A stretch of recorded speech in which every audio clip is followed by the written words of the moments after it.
नमस्कार।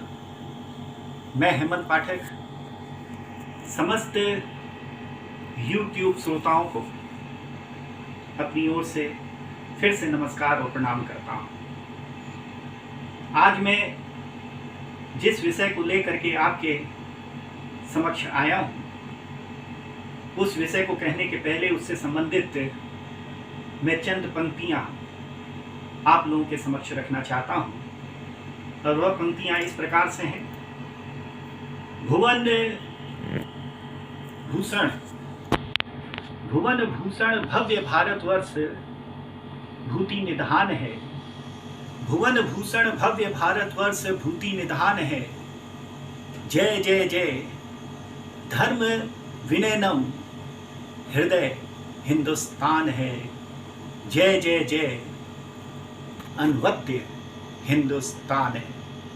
अर्थात बंधुओं, इसका जो भावार्थ है, इसका जो अर्थ है वो इस प्रकार से है कि तीनों लोकों के अलंकारों को धारण करने वाला,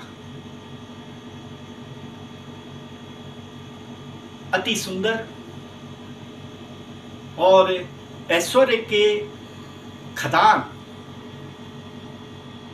जो है वो है हिंदुस्तान, वो हिंदुस्तान है। साथ ही बंधुओं, अजय, विनय और नीति को धारण करने वाला और हृदय को अति प्रिय लगने वाला, ये हमारा हिंदुस्तान है। बंधुओं, ये हमारे भारतवर्ष की छवि रही थी, परंतु मुझको बड़े दुख के साथ कहना पड़ रहा है कि विगत कुछ वर्षों से हमारे इस देश की, भारतवर्ष की, वह छवि विलुप्त हो रही है, धूमिल हो रही है। और हमारे देश से, हमारे भारतवर्ष की उस छवि की विलुप्तता के पीछे जो कारण है वह मैं आप लोगों से साझा करना चाहूँगा। पर उसके पहले मैं चंद पंक्तियाँ जो इससे संबंधित है मैं आप लोगों के समक्ष रखना चाहूँगा। वह पंक्तियाँ इस प्रकार से हैं कि बिगुल बज उठा आजादी का गगन गूंजता नारों से, मिला रही है आज हिंद की मिट्टी नजर सितारों से। पर कहनी है बात आज एक, लेकिन जनता से, नेताओं से और फौज की खड़ी कतारों से संभल के रहना, अपने घर में छिपे हुए गद्दारों से। सारी बस्ती जल जाती है मुट्ठी भर अंगारों से, संभल के रहना अपने घर में छिपे हुए गद्दारों से। बार बार खाती है धोखा, बार बार खाती है धोखा जनता अपने ही कर्णधारों से, संभल के रहना अपने घर में छिपे हुए गद्दारों से। बंधुओं, आज मैं ना किसी धर्म, ना किसी भाषा, ना किसी जाति की जुबान बन करके आप लोगों के समक्ष आया हूं, बल्कि मैं आज एक आम आदमी जो इस देश का सबसे बड़ा हिस्सा है उसकी जुबान बन करके आपके समक्ष आया हूं। आज बंधुओं, मुझ जैसा आम आदमी जो इस देश का सबसे बड़ा हिस्सा है वह बीमार है, वह समस्याओं और परेशानियों से घिरा हुआ है। वह चाहे कोरोना से जनित समस्याएं हों, महामारी से जनित समस्याएं हों, वह चाहे महंगाई से जनित समस्याएं हों, वह चाहे भ्रष्टाचार, अपराध और गरीबी से जनित समस्याएं हों, वह चाहे बेरोजगारी से जनित समस्याएं हों। आज मुझ जैसा इस देश का आम आदमी इन समस्त समस्याओं से खुद को घिरा हुआ पा रहा है। और बंधुओं, मुझ जैसे आम आदमी को इन समस्त समस्याओं से उभारने की अगर किसी पर जिम्मेदारी है तो वह और कोई नहीं, हमारे देश के प्रधानमंत्री माननीय श्री नरेंद्र मोदी जी के कंधों पर है। और बंधुओं, मुझ जैसा आम आदमी जो इस देश का सबसे बड़ा हिस्सा है वह हमारे देश के प्रधानमंत्री माननीय श्री नरेंद्र मोदी जी पर माननीय श्री नरेंद्र मोदी जी को बड़े ही सम्मान की दृष्टि से देखता है और ईश्वर से प्रार्थना करता है कि हमारे देश के प्रधानमंत्री स्वस्थ रहें, दीर्घायु हों और साथ ही साथ हमारे इस देश को विकास के उच्च से उच्चतर स्तर पर ले जाएं। और बंधुओं, मुझ जैसा इस देश का आम आदमी अपने प्रधानमंत्री माननीय श्री नरेंद्र मोदी जी के वक्तव्यों को बड़े ही ध्यान से सुनता है और उसको बड़े ही गंभीरता से लेता है। परंतु बंधुओं, मुझ जैसा इस देश का आम आदमी बहुत दुखी होता है जब हमारे देश के प्रधानमंत्री श्री नरेंद्र मोदी जी की कही हुई बातें, उनके वक्तव्यों, उनके आश्वासनों, उनके वादों को उनके ही पार्टी के वरिष्ठ नेता चुनावी जुमला करार देते हैं। बंधुओं, वो चाहे 100 दिनों में काले धन को देश में वापस ले आने की बातें हों, वह चाहे 15 लाख रुपए खाते में जमा कराने की बात हो, वह चाहे 2 करोड़ रोजगार सालाना प्रदान करने की बात हो, वो चाहे भ्रष्टाचार, अपराध और गरीबी मुक्त भारत प्रदान करने की बात हो, वह चाहे किसानों की आय दुगनी कराने की बात हो। परंतु बंधुओं, ये समस्त बातें, ये समस्त आश्वासन और वादे जब पूरे होते हुए नहीं दिखाई देते हैं तो मुझ जैसा देश का आम आदमी बहुत दुखित होता है और छला हुआ महसूस करता है। और मुझ जैसा आम आदमी प्रधानमंत्री नरेंद्र मोदी जी से यही कहना चाहेगा कि मोदी जी, आपने अपनी समस्त कही हुई बातों को, वादों को, आश्वासनों को पूरा नहीं किया, पर यह ना समझिएगा कि आपने मुझ जैसे आम आदमी को बेवकूफ बनाया है। मुझ जैसा इस देश का आम आदमी बेवकूफ नहीं है, बेवकूफ नहीं है, परंतु मोदी जी, आपने मुझ जैसे इस देश के आम आदमी को, मुझ जैसे आम आदमी ने मोदी जी आप पर विश्वास किया था और आपने मुझ जैसे इस देश के आम आदमी के साथ विश्वासघात किया है। और बंधुओं, मैं अपने प्रधानमंत्री से यही कहना चाहूंगा कि आप अपने दिल की बातें करते हैं, आप अपने दिल की बातें करते हैं, पर मुझ जैसे आम आदमियों के दिल की बातों को सुनने का भी कष्ट कीजिए, वरना जो पतन का सिलसिला चल रहा है, मोदी जी, जो आपके हर कदम नाकाम होने का जो सिलसिला चल रहा है, वो कभी भी थमेगा नहीं। अर्थात बंधुओं, मेरा कहने का आशय है कि 2016 डिमोनेटाइजेशन के बाद जो नरेंद्र मोदी जी के हर कदम नाकाम होने का जो सिलसिला शुरू हुआ, वो खत्म होने का नाम ही नहीं ले रहा है। अर्थात बंधुओं, 2016 डिमोनेटाइजेशन के बाद मुझ जैसे आम आदमियों की जो लाइन बैंक के बाहर देखी जा रही थी, वही बंधुओं 2020 को मुझ जैसे आम आदमी की लाइन अस्पतालों के बाहर देखी गई। साथ ही बंधुओं 2021 को मुझ जैसे आम आदमी की लाइन शमशान घाट और कब्रिस्तान के बाहर देखी जा रही है।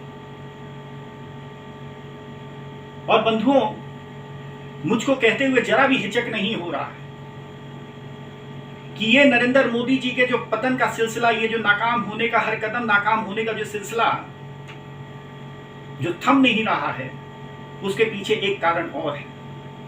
वह कारण क्या है?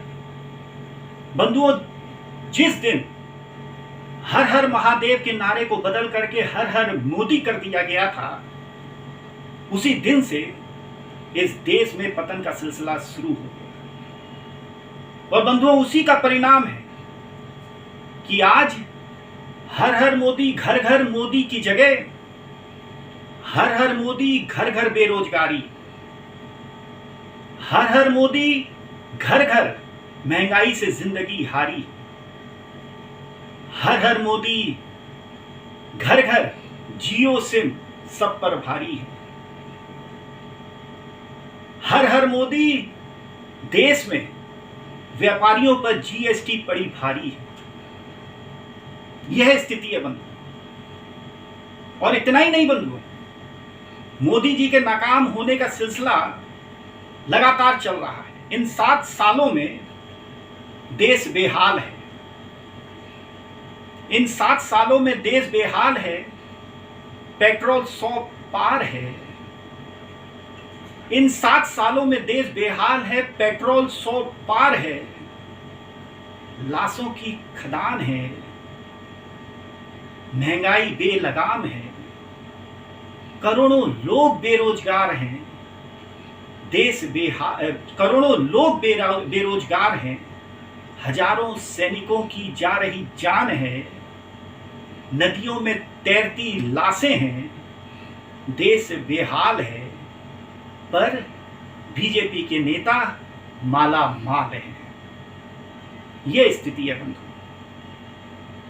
आज मैं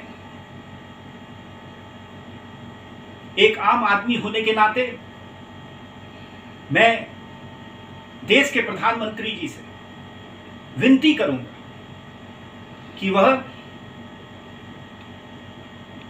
देश हित, राष्ट्र हित और देश के नागरिकों के हितों को ख्याल में रख करके नीति निर्धारित करें।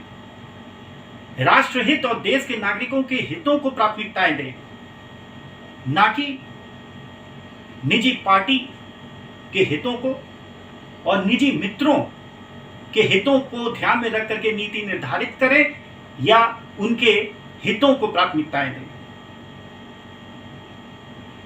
अगर मोदी जी अपने निज पार्टी और निज मित्रों के हितों को ही प्राथमिकताएं देंगे तो बंधुओं क्या स्थिति होगी, मैं आपको चंद पंक्तियों में कहना चाहूंगा कि जहां देश का प्रधानमंत्री चैन से सो रहा है देश की संपत्तियों को बेचकर, जहां देश का प्रधानमंत्री चैन से सो रहा है देश की संपत्तियों को बेचकर, वहीं कोई सुहाग बचा रहा है जेवर बेचकर।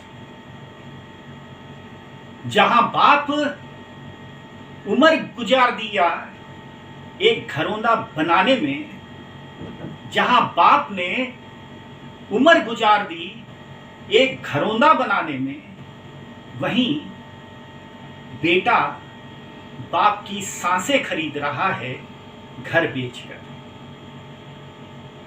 जहां घर बर्बाद हो गए दवाइयों को खरीदने में, वहां कोई अपनी तिजोरी भर रहा है जहर बेचकर। अर्थात बंधुओं, मैं अपने देश के प्रधानमंत्री, हमारे प्रधानमंत्री से यही विनती करूंगा, अनुनय विनय करूंगा कि वह राष्ट्र हित, देश के नागरिकों के हित को ख्याल में रख करके नीति निर्धारित करें। और जो आज वर्तमान में कोरोना महामारी के कारण जो विकट स्थिति देश के नागरिकों के समक्ष आई है, उनको ध्यान में रखते हुए अस्पतालों में मरीजों के लिए पर्याप्त बेड, पर्याप्त दवाइयां, पर्याप्त वैक्सीन मुहैया कराएं। देश के जो नौजवान हैं उनको सही रोजगार, असल रोजगार प्रदान करें। जो देश के कृषक हैं, पोषक हैं, उनकी मांगों को सुने, उनसे बातें करें और उनकी फसल की सही मूल्य उनको मिल सके उसका प्रावधान करें। साथ ही इस देश से भ्रष्टाचार, अपराध, इस देश को उन सबसे मुक्त करें और उसके लिए एक पुख्ता कानून व्यवस्था लागू करें। साथ ही महिलाओं को सुरक्षा मिल सके वैसी व्यवस्था स्थापित करें।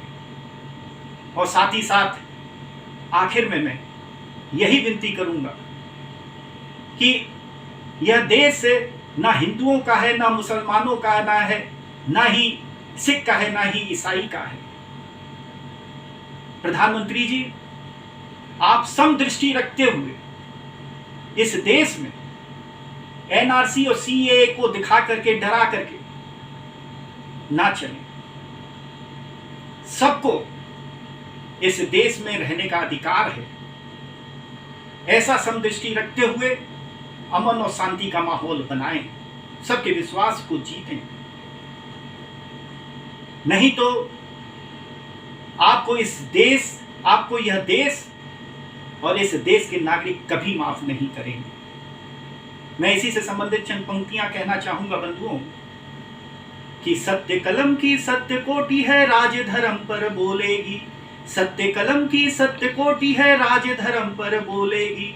समय तुला पर मोदी जी के अपराधों को तोलेगी। सत्य कलम की सत्य कोटि है, राज धर्म पर बोलेगी। समय तुला पर मोदी जी के अपराधों को तोलेगी।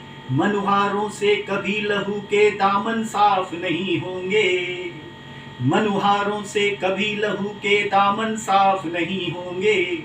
इतिहासों के तारीखों में मोदी माफ नहीं होंगे, मोदी माफ नहीं होंगे। और आखिर में बंधुओं, मैं राष्ट्रपिता बापू को अपनी चंद पंक्तियां समर्पित करते हुए अपने बातों को विराम देना चाहूंगा। और वह पंक्तियां इस प्रकार से हैं कि याद रखना है गांधी के उसूलों को, याद रखना है गांधी के उसूलों को जिन्होंने हमें पथ दर्शाया है। वह अपना फर्ज निभा गए, हमें अपना फर्ज निभाना है। जो पिछड़े हैं, जो दबे हैं, उन्हें फिर से ऊपर उठाना है। अहिंसा परमो धर्म, वसुदेव कुटुंबकम की नींव पर खड़े हुए हैं। इसे और मजबूत बनाना है। जैसे भी हो अपने इस सुंदर भारत को फिर से स्वर्ग बनाना है। वंदे मातरम। नमस्कार।